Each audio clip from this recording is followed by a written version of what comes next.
I'm Ava King, and I learned a long time ago that in my family, I wasn't a daughter or a niece. I was a burden they dressed up as a joke.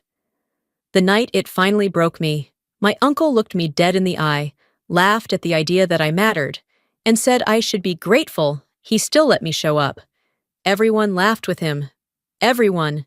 And in that moment, standing there with their eyes on me, their smirks slicing straight through my chest, something inside me cracked so loud it felt like the room tilted. I didn't argue. I didn't cry. I just stood there, knowing one day they'd see exactly who they were mocking. They just didn't know the truth was already moving toward them, at the speed of a jet engine. Summerlin looked exactly the same as it always did when my family gathered there, bright, polished, and expensive enough to make anyone feel underdressed. I slipped through the back gate into my grandfather's yard, the kind of place that could pass for a resort if you didn't know the man who owned it. Soft jazz drifted over from the speakers near the pool, and clusters of relatives stood around in perfectly curated outfits, laughing at the right volume, holding their glasses at the right angle. I stayed at the edge of it all, near the salad table, where no one lingered for long. My hand wrapped around a glass of water while everyone else sipped imported wine. The air buzzed with conversations about stock options, new Teslas, and real estate in Lake Tahoe. Not a single person looked my way, unless it was to glance at my shoes before turning back to whisper something behind a manicured hand. My family didn't shove you out of the circle. They simply made sure you never forgot where the line was. And I'd grown used to standing on the outside of it. The energy shifted when Darian King walked in. He didn't arrive like he was joining a birthday celebration. He arrived like he was stepping onto a stage. Assistants trailed behind him, carrying tablets and garment bags, and people parted to make room, eager for his approval. He had that effect on them, a mix of fear, admiration, and the kind of respect money buys effortlessly. He spotted me almost immediately. His gaze swept over my bag, then my hair, then my clothes. Quick, efficient, judgment masked behind a polite curve of his mouth. It wasn't cruelty. It wasn't kindness. It was assessment, the way someone checks a label on a bottle before deciding whether to uncork it or put it back on the shelf. He stepped closer, that faint, familiar smile still in place, and instinctively, deep in my chest, something tightened, because I knew that look, and I knew the night had only just begun. The party was swelling into its loud, glittery peak when Darian lifted his glass and announced that the entire family would be flying to Colorado for my cousin's wedding on his private jet. A few people applauded like they'd just witnessed philanthropy at work, and others turned to take in the news as if he'd offered each of them a seat personally. He slipped an arm around my shoulders with a little too much pressure, angling me toward the crowd. His voice rose effortlessly above the music and chatter. Ava can ride with us. I wouldn't want her worrying about airline tickets. The laughter that followed wasn't cruel in tone, but cruel in implication, and it rolled across the yard like a warm breeze everyone else enjoyed, but hit cold against my skin. I held my smile in place, the socially acceptable kind, though something tightened low in my stomach. Darian leaned closer, lowering his voice just enough to make the next part sting more. Just don't bring that heavy work bag, and stay in the back. I'll have VIP guests up front. He said it as if he were arranging luggage, not speaking to a person. But across the patio, my grandfather caught my eye and gave me a small nod. A tired, hopeful gesture, asking for just one night of peace. So I nodded along with him, letting the moment pass even as it scraped something raw inside me. A vibration pressed against my palm. DHS reminder: log all travel accurately. One sentence, one rule, one protocol that had weight no one here understood. I swallowed hard. If I refused the jet, I'd look dramatic. If I accepted without logging my movement, I'd violate federal policy. So I did what kept the night intact. I chose not to make a scene. I chose what looked simplest, even though it wasn't simple at all. I didn't know that choice was the first step toward everything spiraling out of control. Later that evening, I slipped inside to escape the noise and found a quiet spot on the far end of the living room sofa. The party sounds blurred into a distant hum. Laughter, clinking glasses, music floating in from outside. All of it felt disconnected, like I was watching the night unfold from behind glass. I unlocked the secure DHS app and worked through the layers of authentication before entering the details for the upcoming flight. Aircraft type, departure time, pilot name, intended path. Every field mattered. Every entry had to align with FAA data, or the system would flag my movement as irregular, a status that wasn't just inconvenient, but alarming. No one in my family knew any of this. They never asked. They never cared. The less they understood, the easier it was for them to assume my work was something small, something forgettable. But being a custodian in cyber infrastructure protection meant holding access to specific SCADA entry points. It meant that if my location suddenly shifted without proper verification, DHS wouldn't assume a mistake. They'd assume a threat. I finished logging the flight and exhaled, ready to rejoin the noise outside, when a voice floated down the hall. "Should I file the manifest with FAA, sir?" Darian's assistant, and Darian's answer hit like a blow. "No. Ghost flight. I'm not dealing with tax checks this week." My head snapped up. A sharp head, cold jolt ran through me. A ghost flight meant no FAA trail, no transponder, no data to match what I'd just submitted.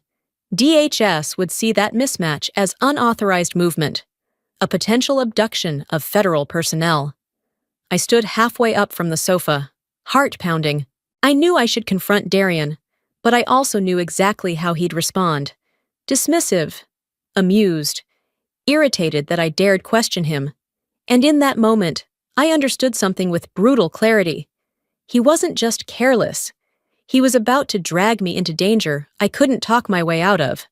The next morning, we gathered at Henderson Executive Airport, a place where the wealthy treated the runway like a private driveway. The heat came off the tarmac in shimmering waves, mixing with the acrid scent of jet fuel. I stayed a few steps behind everyone else, keeping to the background the same way I always had. When a hushed exchange near the cockpit sliced through the morning, the pilot spoke with a tremor he tried to hide. "Sir, completely off grid?" Darian's response was calm, almost bored. "Ghost flight. No manifest. No transponder. Do it my way." My pulse stuttered.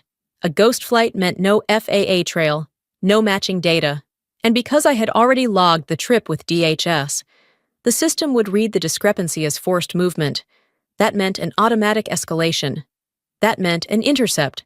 And from Nellis AFB, intercepts didn't arrive gently.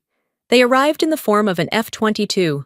I moved toward Darian, choosing each word carefully. "You need to file the manifest. This isn't optional." He laughed with the confidence of a man who believed the world bent to him. "Ava, people like us don't get tied up in government red tape. It'll be fine." He gave my shoulder a patronizing pat before returning to his entourage, leaving me standing there with the knowledge he'd just lit the fuse on something he didn't understand. The cabin door shut behind me, and my phone buzzed with a secured tone. "Ava, your signal is moving, but there's no FAA flight. What's happening?" My supervisor's voice thickened with alarm. "If you take off misaligned, NORAD could classify you as unauthorized. We might not intercept in time." I looked over at Darian, already swirling champagne, holding court inside the cabin as if federal classification systems didn't exist. He was inches away from turning my travel into a national threat response. The pilot engaged the cabin lock, an unmistakable metallic click behind me. I tried the handle. Nothing. The jet lurched forward, wheels rolling. The ground slipped past beneath us. I was trapped inside an aircraft that could be mistaken for a kidnapping in progress. There was no way to explain protocol in seconds. No way to make Darian grasp consequences he didn't respect. Then, as if to seal his own fate, he raised his glass toward the front. "Don't worry about FAA. This jet won't be bothered." His guests laughed. My supervisor braced, and I felt time tightening around us. The engines roared, vibrating through the cabin, and the jet accelerated hard. Outside, the runway blurred. Inside, My heartbeat thudded against my ribs. NORAD would already be watching. DHS would already see the mismatch. I reached into my jacket and felt the smooth, cold edge of the emergency cyber custodian beacon. My last line of defense. If I didn't trigger it, the system might choose the most drastic response. I inhaled once, pressed the switch, and heard a tiny click that sent a cascade of alerts across federal networks. Then, I opened the encrypted app and typed the message that could save everyone on board. Not a kidnapping. Do not engage. Intercept only. I turned my face toward the window, so no one saw my shaking hand. Darian laughed with his guests, oblivious to the crisis he'd created. As I scanned the cabin, my cousin posing for selfies, my aunt flaunting jewelry, Darian boasting about some new deal, I realized none of them had any idea that their safety depended entirely on the person they dismissed most. And that realization settled into me with startling clarity. Sometimes, a family isn't a family. Sometimes, it's just the people who never learn to see you. The jet shot forward with a force that pressed us into our seats, the engines screaming as the runway lights streaked past like white-hot sparks. Every vibration felt sharper, heavier, as if the aircraft itself sensed the chaos unfolding around it. I had triggered the beacon. I had sent the intercept code, but federal protocols didn't answer to panic. They answered to rules. Then it came, the roar. A violent, metallic bellow split the sky open. The cabin shuddered, glasses rattling, nerves snapping. I turned toward the window just in time to see an F-22 Raptor tear past at a parallel altitude, close enough that sunlight flared off its silver body like a blade sweeping across our fuselage. My cousin's scream hit the ceiling.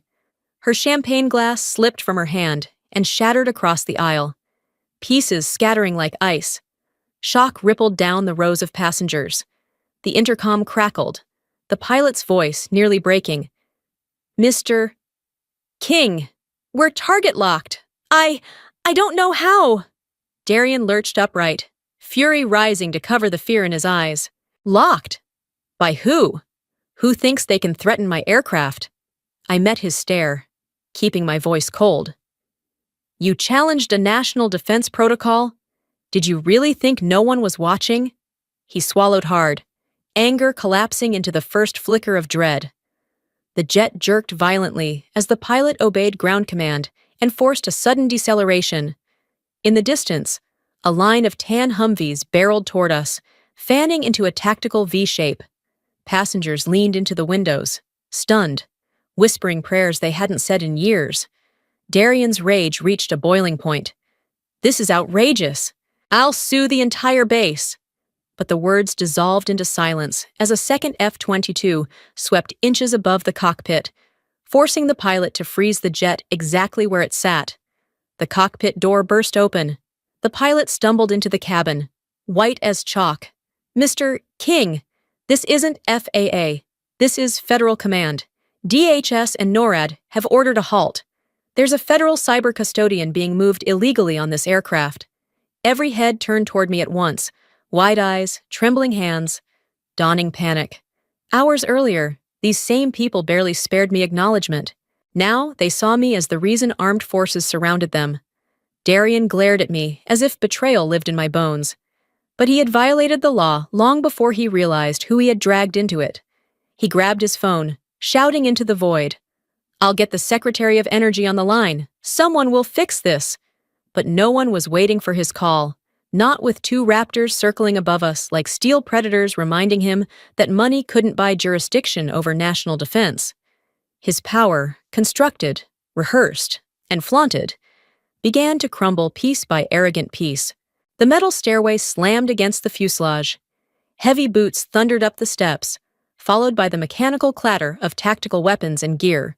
A sharp, decisive strike echoed. The cabin door blew open.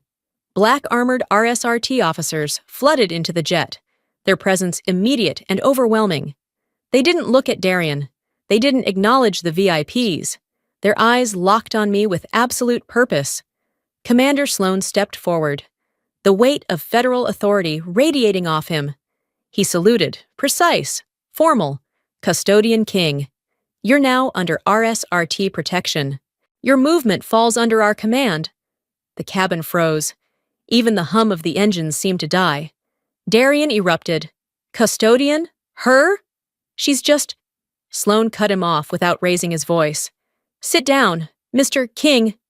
You're obstructing a federal response. Two officers guided him firmly back into his seat. Passengers trembled, some crying into their hands. Sloane held up a tablet displaying my clearance. The pilot nearly buckled. She outranks everyone on this aircraft. Darian stared at me as if seeing a stranger. I stood when Sloane motioned. I passed Darian without a glance, without a word. Silence was the boundary he could no longer cross. Outside, a DHS C-20C waited beneath the circling Raptors. I stepped into the desert wind and didn't look back. The desert wind struck my face the second the cabin door opened, sharp enough to snap me fully into the moment. RSRT boots clanged down the metal steps like a war drum, and Sloane motioned for me to stand. As I rose, the cabin went silent. No more smug glances, no more dismissive smirks, only fear. Wide-eyed and trembling, Darian thrashed against the officers restraining him. Ava! What are you doing? Tell them to stop! I'm your family! I looked straight at him, steady and hollow in a way I hadn't expected. I'm not doing anything. Uncle Darian, you did this to yourself. His face drained, as if he finally saw the line he'd crossed, above us. An F-22 carved a perfect arc across the sky, a blade of steel drawing the boundary between his imagined power and the real thing. At the bottom of the stairs, a gray C-20C waited, quiet and purposeful. Sloane called up to me. Custodian King, your aircraft is ready. I descended without looking back, even when Darian shouted again, voice cracking. Ava, don't let them take me. Family doesn't gamble with federal law to save money, I said, and kept walking. The door closed behind me, sealing out the noise. For the first time, silence felt like freedom. 3 weeks after the runway incident, a DHS internal brief appeared in my inbox, stamped urgent but written with the detached precision only federal language can manage. Darian King was now officially under investigation for interference with custodian transportation, a charge severe enough to threaten criminal penalties, freeze federal contracts, and dismantle the reputation he had polished for decades, and the fallout came fast. The Office of Inspector General launched inquiries. DHS OIG opened a parallel review. FAA Security Division sent auditors. Cyber Command analysts combed through the digital traces of the flight. They searched his hangar, removed entire panels from his jet, cataloged every piece of avionics hardware, and tore apart the seat bases to inspect hidden circuitry.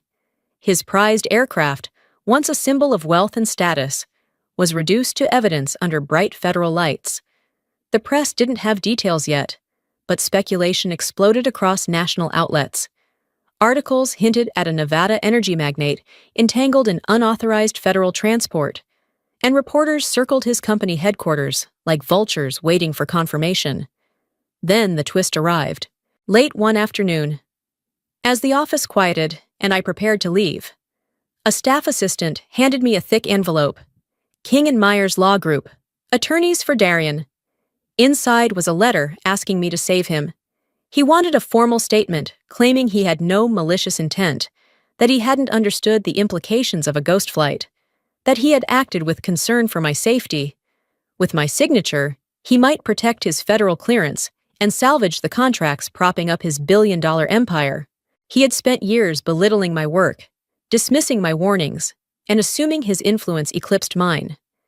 Now he was asking me to rescue him from consequences he created. I felt no anger, no satisfaction, only clarity.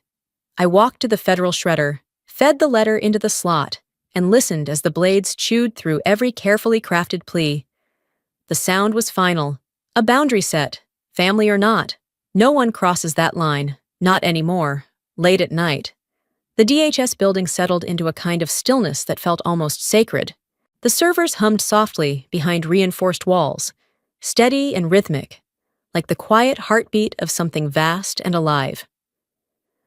I walked through the long corridor toward the balcony. passing colleagues who nodded as I went. Their nods were small, simple gestures, but nothing about them felt performative. They weren't pretending for show or adjusting their posture the way my relatives always did around donors or cameras. These nods carried weight, respect, trust, and the acknowledgement of someone who had earned her place. Outside, the balcony opened over the Las Vegas Valley, the city glowing like a scattered constellation against the desert darkness. The wind lifted gently around me, warm with the remnants of daytime heat, but softened by the night. I looked down at the world that had hosted the rise and fall of a man convinced he was untouchable.